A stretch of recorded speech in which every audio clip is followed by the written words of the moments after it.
Hola, aquí comienza El Señor de los Crímenes.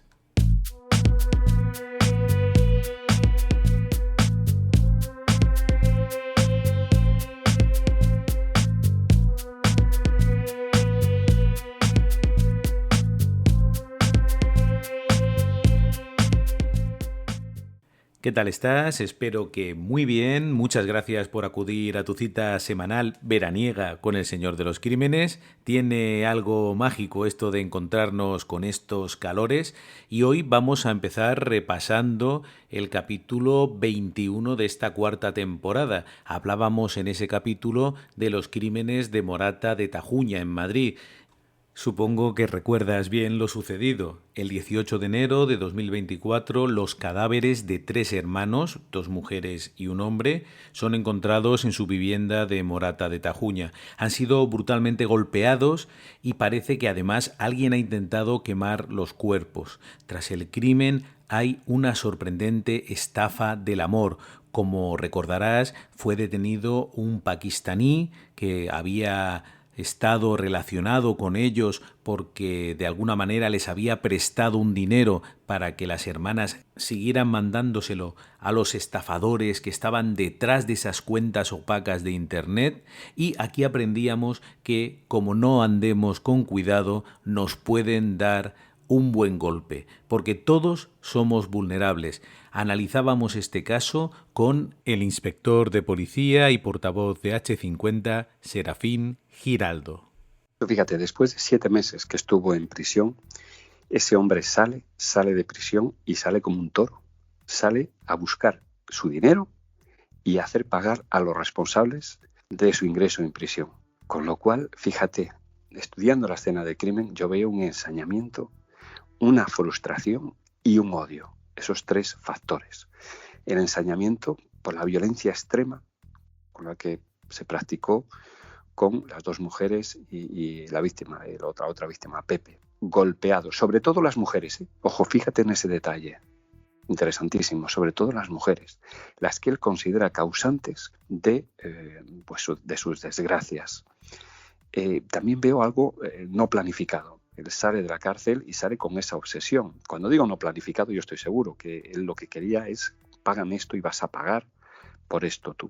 Y sale con esa obsesión. Y luego, en tercer lugar, pues una persona que sin conciencia, que puede dormir tranquilo teniendo pues un mes los cadáveres, pero tan campante. Y además no huye, que esto es un dato que tampoco se ha dado y que conviene darlo. O sea, es una persona que acaba de matar a 3 víctimas de 70 y pico años, que no tienen familia, que no están siendo buscadas, que tiene tiempo para huir, tiene tiempo para planificar la huida, tiene tiempo para evadir la justicia. Y no, él se queda. Yo estoy convencido de que este individuo, de que este presunto asesino, se cree en derecho de hacer lo que hizo. Por eso él se queda y él se siente bien y estoy seguro que duerme bien, porque ha hecho justicia, o lo que él cree que es justicia, cuando realmente, desde mi punto de vista, es otro autor más pues, de esta presión, de este calvario que sufrieron estas personas. Porque a mí, si estas personas me piden, a cualquier persona que vemos desde fuera que están siendo estafadas y tú no vas a estafar, no le cedes el dinero. O quizás, como tú has dicho, y esto es algo que quizás nunca sabremos, él también confiaba en esa estafa que le estaban haciendo ellas y en recuperar más dinero del que prestaba. Pero yo realmente veo estos 3 factores. Un ensañamiento propio de un crimen pasional, porque los crímenes pasionales tú lo sabes, igual que yo, tú has escrito mucho. Los crímenes pasionales son los que más cuchilladas dan, son los que más sangre tienen. Una frustración y ese odio, ese rencor de salir de la cárcel a buscar a las que considera causantes, cuando el verdadero causante de sus problemas es él. Cuando el verdadero causante de sus problemas es él por abusar de estas víctimas. Cuando el verdadero causante de sus desgracias es él por su agresividad. Cuando el verdadero causante de sus desgracias es él, sencillamente por lo violento que es. Por tanto, yo veo eso desde fuera, una agresión, un ensañamiento brutal, y luego lo que más me fascina de este caso, analizándolo desde el exterior, es la no huida de un criminal. cuando por lógica todo criminal huye del lugar del crimen y trata de dejar las menos pistas posibles. Un tipo verdaderamente peligroso, este Dilawar, este pakistaní que fue detenido como el asesino de los 3 ancianos de Morata de Tajuña y que poco después mataba a golpes a su compañero de celda. Hay que tener cuidado con él. En el capítulo 22 te encontrabas de repente con una entrevista conmigo, sí, con el señor de los crímenes.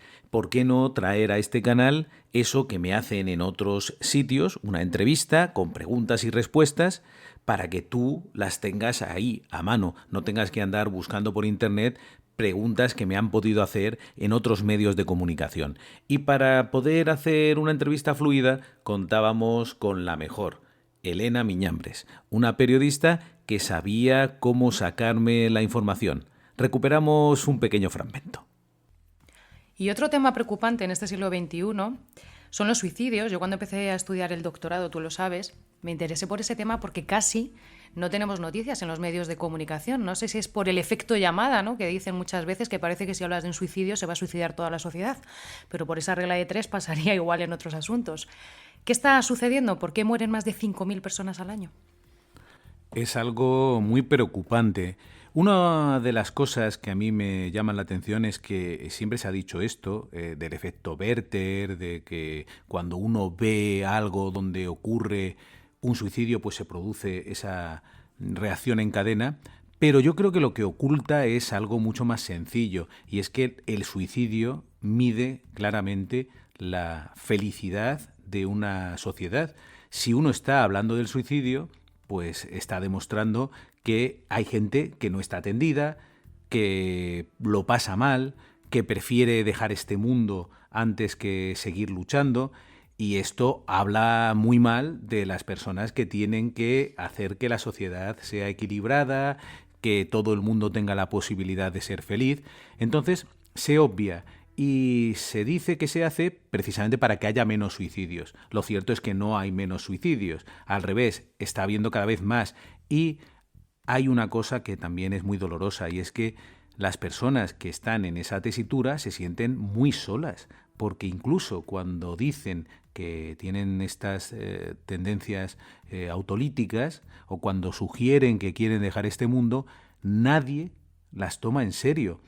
Y las familias que han vivido pues la desgracia de perder a un ser querido porque se ha quitado la vida, están también muy solas, porque es como un secreto. No lo vayas a decir, no vayas a compartir con nadie que el sufrimiento ha llevado a un ser querido a quitarse la vida. Esa sensación también de culpabilidad, de no haberlo podido detectar, de no haber podido luchar contra eso. Yo creo que los problemas hay que ponerlos sobre la mesa. Es la única manera de reducir el impacto de algo así. En todas estas cosas de la criminología, de la muerte, hay un porcentaje inevitable. Siempre va a haber crímenes, por muy bien que gestionemos todo. Siempre va a haber suicidios, a pesar de que el apoyo de las instituciones, de los grupos familiares, sea el máximo.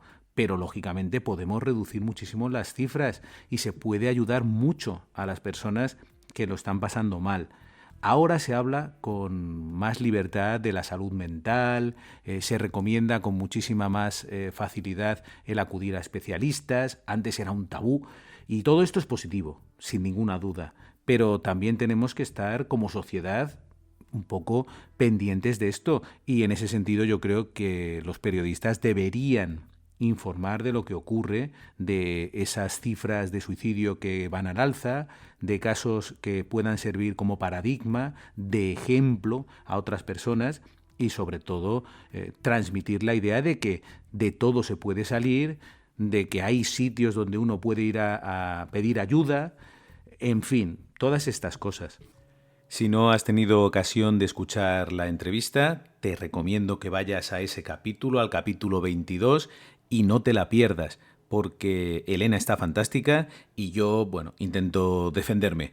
Seguro que hay cosas que te interesan y puedes dejarme tus comentarios como siempre, porque yo los leo todos.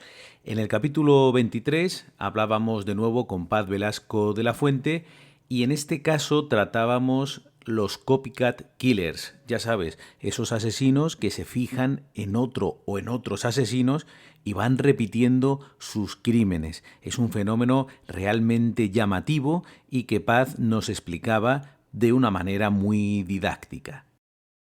Bien, cuando hablamos de las motivaciones del copycat, es decir, respondiendo a la pregunta de por qué imitan a otros asesinos, en primer lugar tenemos que tener claro, digamos, la más evidente, y es la de obtener la misma fama y la misma notoriedad que obtuvieron los asesinos a los que imitan o tratan de imitar.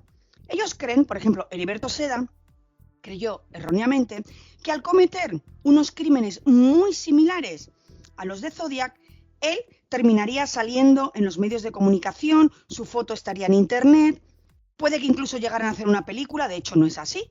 Existe la película de Zodiac, pero nadie ha hecho absolutamente nada acerca de Heriberto Seda. Hay un pequeño documental en Estados Unidos de unos muy pocos minutos, 20, 25 minutos, donde precisamente se habla de lo que intentó hacer, pero no logró en ningún momento tener la fama, la popularidad o sus propios biopics, como ocurrió con Zodiac.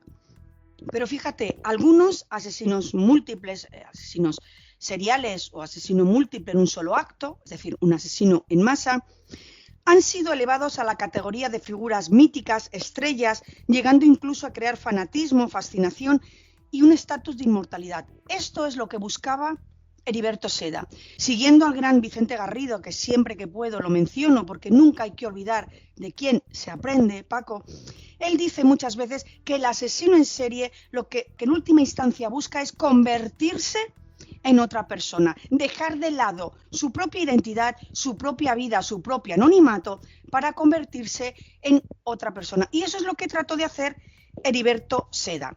Con lo cual, esta primera motivación la podríamos aplicar a Heriberto Seda, sí.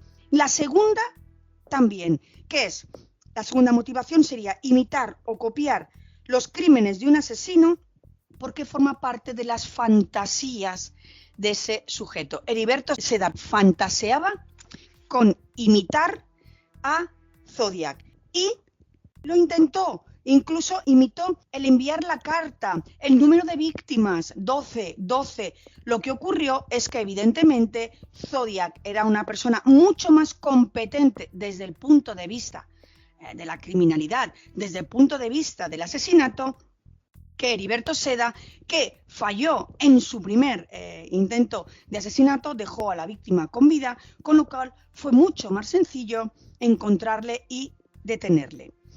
Otra motivación que me parece fascinante y que te traigo un ejemplo que me gustaría que comentáramos y que, bueno, seguramente podamos tener un capítulo exclusivo de Buono y Bianchi, estos dos asesinos de Hillside, que son unos asesinos paradigmáticos que tienen absolutamente de todo desde el punto de vista criminológico, es la motivación en la que una persona trata de imitar el crimen que ha cometido otro asesino por dos razones. Bien, por tratar de exculpar al verdadero asesino, de modo que si se comete un crimen casi idéntico y el asesino está en prisión, dirían, perdón, creo que hemos encerrado a un inocente, el culpable sigue en la calle. O imitar el crimen de un asesino para cargar una nueva víctima a alguien que ya está dentro de prisión y añadir una víctima más a su lista. Si ya es despreciable un asesino, imagínate uno que imita a otro, es decir, un sucedáneo barato de un asesino principal. Es realmente un fenómeno que llama mucho la atención y Paz lo explica muy bien en este capítulo. En el capítulo 24 hablábamos de un crimen que se convirtió en polémico, el de la catequista de Castro Urdiales, Silvia López, que el 7 de febrero de 2024 fue asesinada por sus hijos adoptivos de 13 y 15 años. Estos niños cometieron un crimen y ese crimen hablaba por sí mismo. Era un crimen frío, cometido con una crueldad realmente llamativa. La encontraron desnuda, amordazada, con una bolsa de plástico en la cabeza. Los niños habían llevado a la madre hasta el coche, habían intentado salir del parking chocando ese coche y dejándolo allí abandonado. Después se habían marchado y habían ido tranquilamente a una pastelería a comerse unas palmeras. Luego intentaron hacer creer que habían sido secuestrados y que todo había ocurrido en un extraño suceso. Lógicamente, todo el mundo tiene derecho a pensar lo que quiera, pero hay que saber leer el propio crimen y los asesinos normalmente no dicen la verdad. Aquí empezó enseguida a difundirse que los niños habían sido de alguna manera maltratados, que la madre, la mujer asesinada, era muy estricta, pero esto tendrá que ser confirmado. Desde luego no valen los rumores. Y de lo que no había ninguna duda era de cómo se habían conducido los dos chicos en el momento del asesinato, porque no se reduce a una reacción durante una discusión, se producen muchas puñaladas, después se desnuda a la madre, se le pone esa bolsa en la cabeza, se la traslada al coche, allí hay unos momentos de tensión intentando sacar el vehículo del parking y no se consigue, y sin embargo los chicos se van tranquilamente a tomarse unas palmeritas. Todo esto nos está hablando de la naturaleza de las personas que están actuando. Nos daba todos los detalles alguien que es de allí, de Cantabria, Mateo Echevarría. Vamos a recordar un pequeño fragmento de ese capítulo. En todo momento vamos a mantener la presunción de inocencia porque todavía no han sido juzgados. Pero todo comienza, te voy a contar la infancia. Silvia y su marido deciden adoptar a un niño de origen ruso. Es el mayor, tiene 4 años. En el momento que Silvia se entera que tienen un hermano más pequeñito, de casi 2, deciden adoptar a los 2 niños para no separarles. Los niños viajan a España y han tenido una educación que sus padres han decidido que sea así. Una educación muy estricta y muy religiosa. Silvia además era catequista y de vez en cuando, bueno, pues ella iba todos los domingos a misa y llevaba a sus hijos, un entorno familiar. Ella decidía esa educación estricta de que no tuvieran móviles, alejarles de cumpleaños, de excursiones. Era su método y esos niños se criaron así. Es verdad que estamos hablando de un chico de 15 años. Todos en la adolescencia hemos sido rebeldes con nuestros padres. Todos hemos discutido con nuestros padres porque no queríamos que nos llevaran a algún sitio. Que es lo único que puede decir la gente, que a veces querían ir a misa y los niños decían que no. Pero es que todos hemos sido rebeldes y todos hemos gritado a nuestros padres y nuestros padres con nosotros, que les hemos vuelto locos más de una vez. Todo hay que decirlo así. La educación se crea, va pasando con los años y hace 2, el hijo mayor, John, manifestó a un profesor que él sufría de maltrato de sus padres.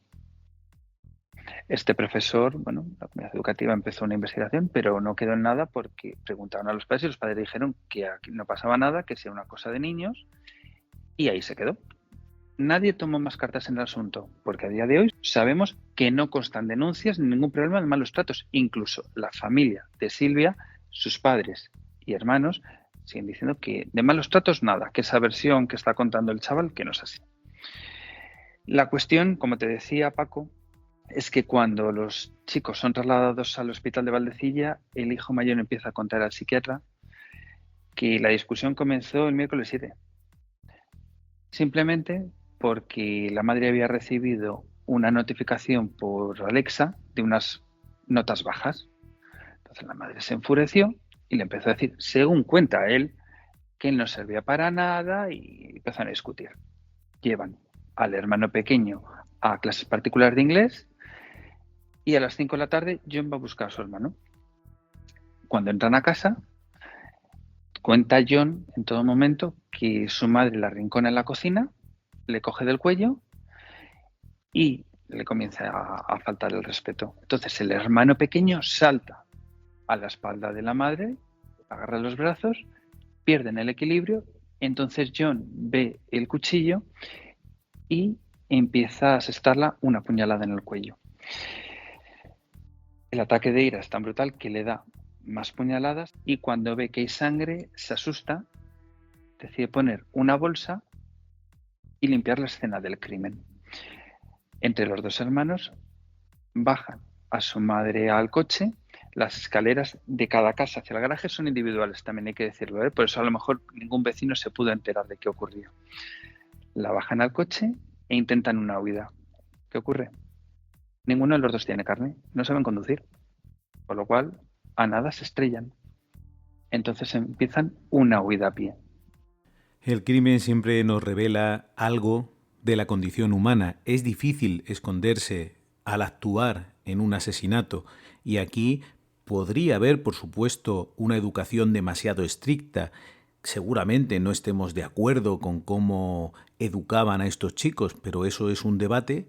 Y otro es si había aquí malos tratos. Eso habrá que acreditarlo. En cualquier caso, lo que se ha cometido es un crimen, y ahí están las evidencias de todo tipo.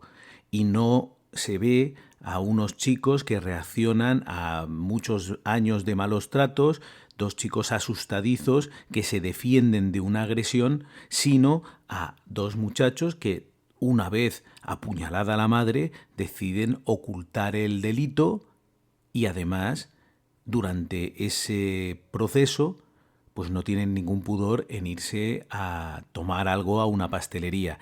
No sé, ya sabes que yo lo que hago aquí es intentar trasladarte mi experiencia. Yo lo comparo con otros casos y con otras vivencias que he tenido, y no me resulta fácil encajar a estos chicos en esa imagen que tratan de dar de muchachos maltratados bajo el yugo de una mujer muy dura, y luego aceptar que en lugar de, oye, sí, ha habido ahí un suceso terrible, he contestado a mi madre, le he clavado un cuchillo, pero luego una persona asustada que no quería hacer eso llama a la policía, explica lo que ha ocurrido, y sin embargo aquí el comportamiento es otro.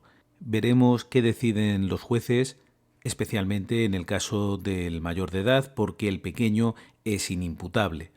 En el capítulo 25 de esta cuarta temporada recuperábamos el misterio de las tres copas. El 15 de enero de 1956, 2 cadáveres aparecen en una playa de Mazarrón, en Murcia, y cerca de ellos hay 3 copas vacías. Parece que han sido arrastrados, aunque no presentan signos evidentes de violencia. Al poco tiempo son identificados. Son Julio y Luisa Pérez Gómez, 2 hermanos de Haro, La Rioja. Como hay una tercera copa y tras recabar testimonios por la zona, los investigadores llegan a la conclusión de que otra hermana, Marina, estaba con ellos. Pero ¿dónde está? Nadie sabe muy bien lo que ha sucedido. ¿Por qué 3 copas? ¿Por qué hay 2 muertos y una desaparecida? Intentamos encontrar alguna respuesta con la ayuda del periodista Juan Rada. Se deshicieron de sus propiedades, bajaron a Madrid, incluso en Madrid mandaron a Burgos una maleta a una dirección que la policía siguió esa pista, pero no, eran unos familiares y unas cuantas cosas que habían bajado de más para su, vamos a decir, su veraneo largo que querían hacer por el sur, pues se les enviaban como regalo, pues ropa, calzado y demás. Y ya con el resto bajaron hasta Cartagena, pues con el fin de asentarse, ya digo. Entonces se alojaron en un hotel que había en Cartagena, y visitaron los mejores restaurantes, bares, cafeterías, hicieron compras, manejaban dinero, ¿no? Manejaban dinero. Y ya ahí se quedó la historia y dice, pero ¿y esta gente por qué al final no se llegó a alojar, vamos, a hospedarse ya en el último hotel, en Mazarrón, ¿no? Y total que transcurrido 5 días del funesto hallazgo, ya digo que la aparición de los cadáveres fue un domingo día 15, pues el día 20 el mar devolvió una cartera con 500 pesetas. Algo de ropa, una zapatilla de paño y, ojo, una botella de vino vacía. También se esperó también que apareciera el maletín, el curioso maletín que tanto habían vigilado, ¿no? Pero nada. Al parecer debía contener joyas y demás, porque en alguna tienda que estuvieron comprando alguna joya y tal, pues lo llegaron a abrir y meter dentro algunas cosillas, ¿no? Y luego ya los investigadores de la policía pues vieron que los cadáveres habían sido arrastrados por la arena, porque tenían marcas en el cuerpo. Las mujeres, por ejemplo, pues Luisa tenía una herida en la mejilla. Se ve que la habían arrastrado un poco de modo violento. Luego también ya se analizó una servilleta blanca que se encontró que tenía residuos de sal de acederas. Esto ya, según los técnicos, es una planta poligonácea y anticorbútica de la que se obtiene el ácido oxalato potásico. Quedaba claro que la causa de las muertes radicaba en las 3 copas, ¿no? Las analizaron y al parecer 2 habían contenido veneno y una no. Había 2 cadáveres y un desaparecido. Esta sal de acederas, ¿no, Juan? Esta sal de acederas. Es tóxica, claro. Tóxica, pero un brindis a la muerte, ¿no? Pero curiosamente eso, 2 habían brindado con sal de acederas y la tercera persona, que la copa también había sido usada, en unas copas de balón, la desaparecida. En fin, total que, claro, Paco, esto dio lugar a muchas conjeturas, ¿no? Sobre quién había sido. Claro, pensaban en que la desaparecida pues podía ser la culpable, la autora, pero extrañaba porque era muy delgadita, mientras que el hermano era un corpachón fuerte, la hermana también, y las habían arrastrado por la arena. Entonces sospechaban que, no sé, que había habido otra persona, un cómplice que podía haber colaborado con ella, ¿no? En fin, quiero decir que, vamos, tú creo que llegaste a entrevistar a un submarinista, Agustín López Cano, el Rapao, que era famoso en Cartagena porque había llegado a salvar hasta más de 100 vidas, había salvado de gente, de naufragios, de siniestros que había habido, tal, y este llegó a contar que la muerta estaba en camisón, sin las medias puestas y con los zapatos amarrados junto a ella por una cuerda. En cambio, el hombre completamente vacío, ¿no? O sea, en fin. Y claro, este submarinista decía que eso, que habida cuenta de que una de las copas no tenía veneno, decía, sigo pensando en que la desaparecida, o sea, Marina, fue quien mató a los 2 hermanos y se fugó en un barco. Pero claro, luego, claro, allá la única posibilidad es, como se dice, bajarte al moro, ¿no? Pero claro, hubo gente que dijo que lo habían visto en Tánger, en Orán y tal, pero bueno, esto ya sabemos que esto pasa como con las desapariciones de niños, ¿no? Nada se volvió a saber de Marina. Yo comentaba con Juan Rada que tampoco era Jason Bourne, con lo cual es complicado imaginarla huyendo y desapareciendo por completo del panorama, ¿no? Pero lo cierto es que nadie sabe dónde está ella ni qué le pudo pasar. Hoy seguimos sin conocer el misterio de las 3 copas. En el capítulo 26 analizábamos con Joaquín Amils, el presidente de SOS Desaparecidos, la desaparición de Ana María Necevich Henao, una mujer norteamericana de origen colombiano que desapareció de su domicilio en la calle Francisco Silvela de Madrid el 2 de febrero de 2024. Ese mismo día, los vecinos se quejaban de que un hombre que llevaba puesto un casco de moto había inutilizado las cámaras de vigilancia del edificio utilizando un spray de pintura. Lógicamente, esto hacía que todo el mundo se temiera lo peor. Tanto Joaquín Amils como la familia estaban convencidos de que el marido de Ana María tenía algo que ver en esta desaparición. Su comportamiento era extraño y la realidad es que tiempo después de la grabación de este podcast, el marido era detenido en Miami. Vamos a escuchar a Joaquín Amils. Desde el primer instante dijimos que no, que eso no era voluntario, que eso, lo poco que conocíamos, daba indicios de una desaparición forzosa. Luego ya fuimos conociendo más detalles, como por ejemplo que hay un gran patrimonio. Y cuando digo un gran patrimonio es muchísimo.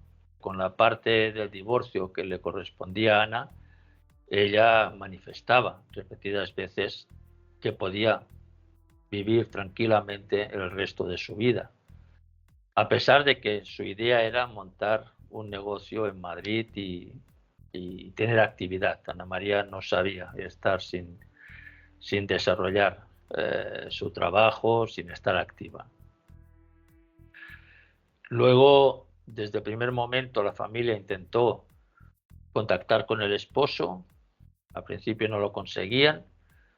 Hasta el día siguiente, ya estamos hablando del día 6 o el día 7 de febrero, le transmiten si él sabe algo de Ana María y el esposo dice que no tiene ni idea de nada.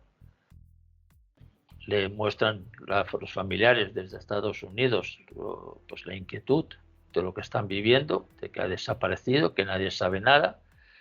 Él se manifiesta muy, muy frío. Ya al siguiente día la familia le dice que, bueno, si él piensa hacer algo, la familia, los hermanos y la madre tienen una situación pues normal, son trabajadores, y le manifiestan si él estaría dispuesto a ayudar, si hubiera que buscar un detective, un abogado, o el hecho de viajar a España. Y a lo cual el esposo dice que no, que él no va a ayudar en nada, que es un problema de ellos y un problema de Ana María. Hay que pensar que en esos momentos siguen estando casados, no hay divorcio. Lógicamente hay un enfado por parte de los familiares ante esa forma evasiva del esposo, y posteriormente, no sé si es al día siguiente o 2 días, en una conversación por WhatsApp que mantienen, ya se muestra con el esposo con amenazas hacia uno de los hermanos.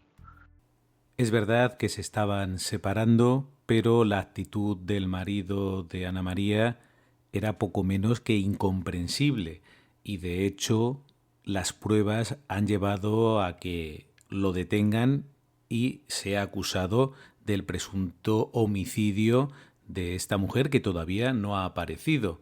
Según se ha filtrado, parece que las imágenes de las cámaras de seguridad muestran a David Necevich, el marido de Ana María, echando ese spray de pintura en las cámaras, y además es muy sospechoso porque dicen que David se había encargado de liquidar todo el patrimonio de la pareja. Había ido vendiendo todas las propiedades justo después de desaparecer Ana María. Estaban separándose, intentando arreglar quién se iba a quedar con el dinero, cómo lo iban a ir repartiendo, estas cosas que ocurren cuando una pareja se separa, y parece ser que este podría haber sido el móvil del supuesto crimen.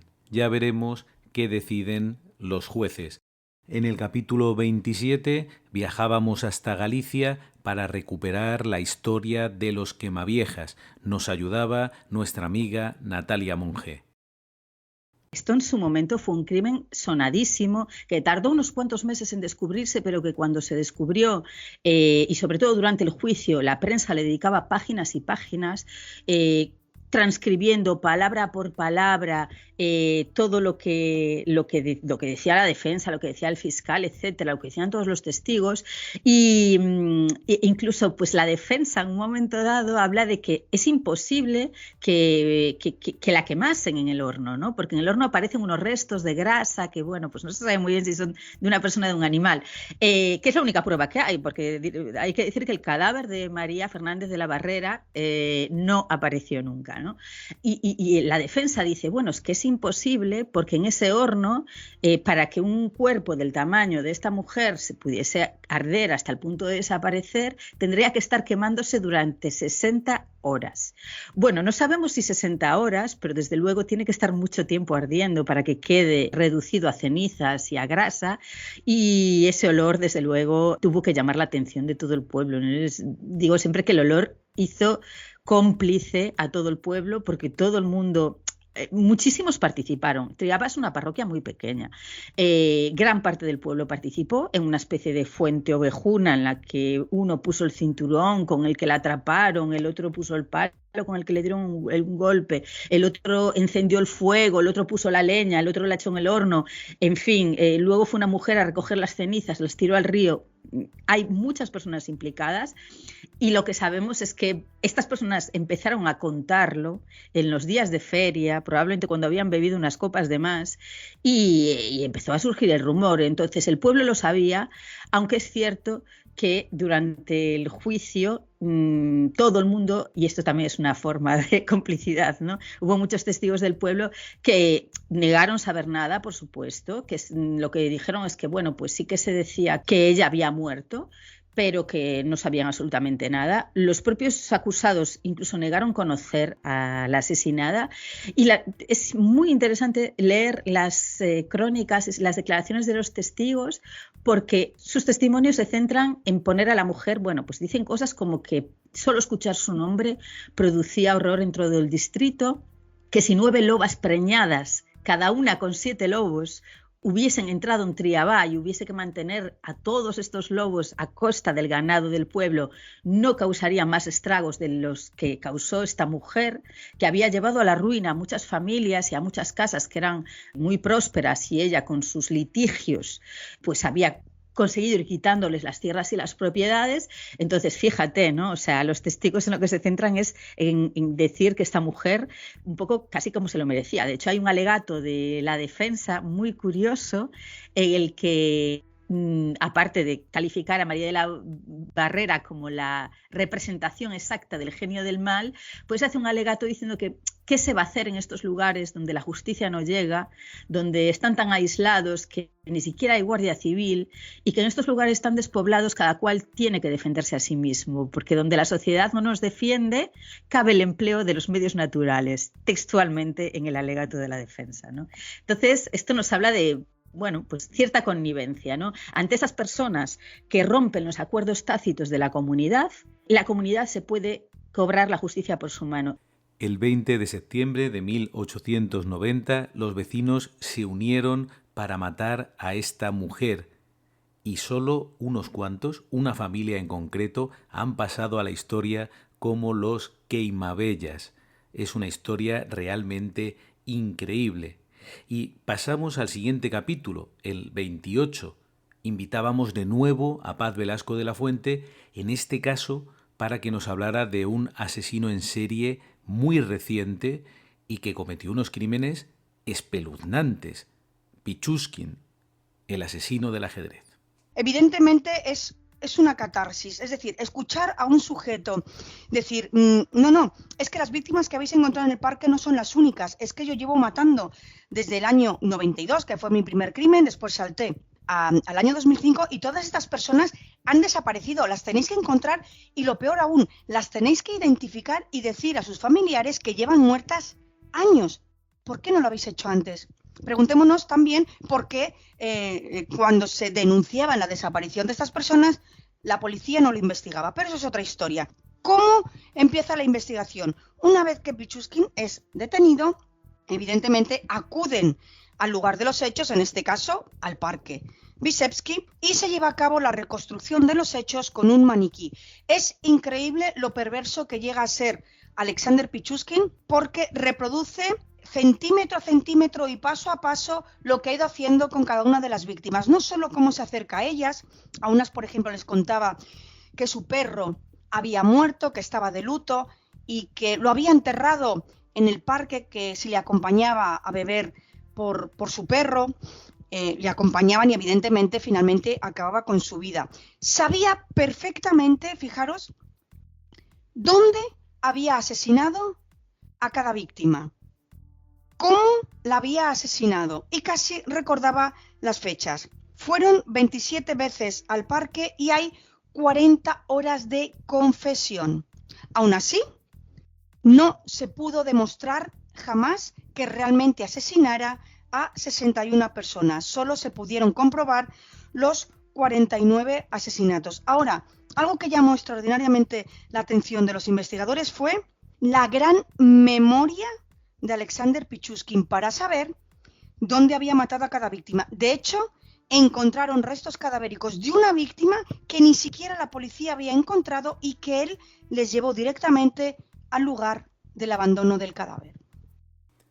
Alexander Pichuskin había matado entre 1992 y 2006 y llevaba la cuenta en un tablero de ajedrez. Cuando fue detenido había tapado 61 casillas. Escalofriante.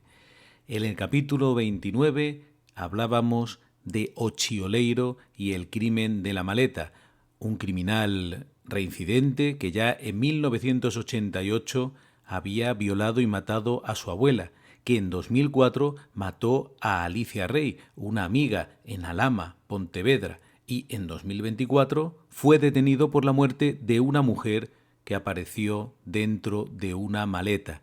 Es la historia de José Manuel Durán Ochioleiro, que nos contaba el perito forense Luis Salamancos.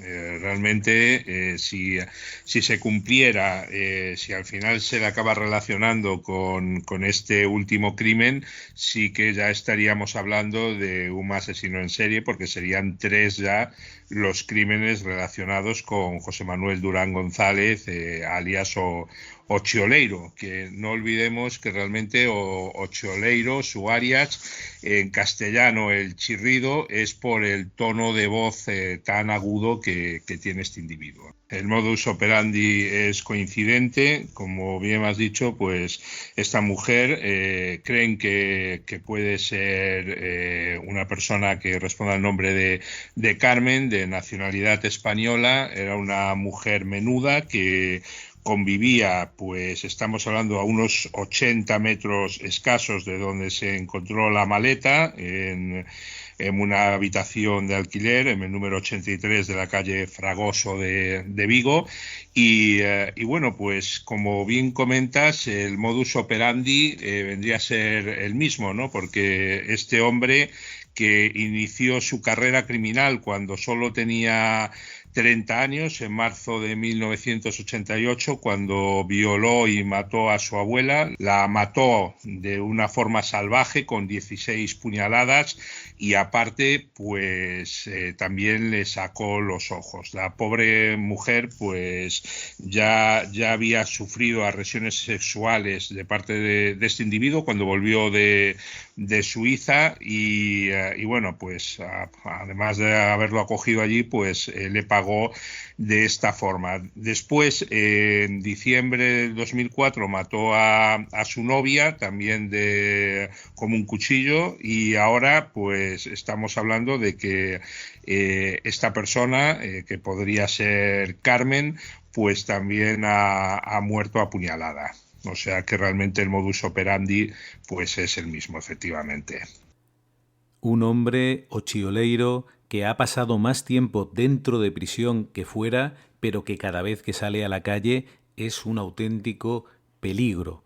Llegamos al capítulo 30, donde recuperamos la historia de José Ventura, un joven de 22 años que sale a la calle en Badajoz con una sola idea: matar niños. Todo ocurre el 26 de diciembre de 1989 y el asesino dice actuar por orden del dios Moloch. Parece que antes de abandonar la vivienda repasó otra vez esas frases del Antiguo Testamento en las que se mencionaba al dios Moloch. Allí, en su habitación, se encontró ese Antiguo Testamento subrayado. Salió a la calle y caminó durante algún tiempo sin rumbo fijo. Solo quería encontrar un grupo de niños lo suficientemente nutrido para cumplir con su deber. José Ventura vivía en el casco antiguo, en el centro de Badajoz, y caminó atravesando el barrio de la Cardalera hasta llegar a la calle La Acacia. Allí se topó por fin con un grupo de niños que estaban jugando distraídamente al fútbol, felices, como siempre están los niños. Tenían entre 9 y 11 años, y algunos de ellos no pudieron escapar. El criminal se acercó y a muy corta distancia disparó apuntando a la cabeza de los pequeños. 2 de ellos murieron en el acto. Un tercero resultó herido muy grave y, como ya te avanzaba, fallecería pocas horas después. Mató a 3 niños, pero pudieron ser muchos más. Es una tragedia que no se ha olvidado en Badajoz. Esto es imposible enterrarlo en la memoria. Y además es que nos conviene saber lo que ha ocurrido en el pasado, porque es la única manera de evitar que se repita en el futuro. Hazme llegar tus comentarios por las vías habituales: Twitter @fpcaballero y @escrímenes, Instagram @fpcaballero, el correo electrónico elsenordeloscrímenes @gmail.com, o déjame un mensaje en iVoox. Ya sabes que yo siempre te respondo, porque para mí tú eres lo más importante. Sin ti esto no tiene ningún sentido. Disfruta del calor, del verano, no te olvides de que el mal existe, pero lleva siempre esa sonrisa en la boca, porque los buenos somos más. Si quieres, nos encontramos aquí mismo dentro de 7 días. Te espero en el próximo programa.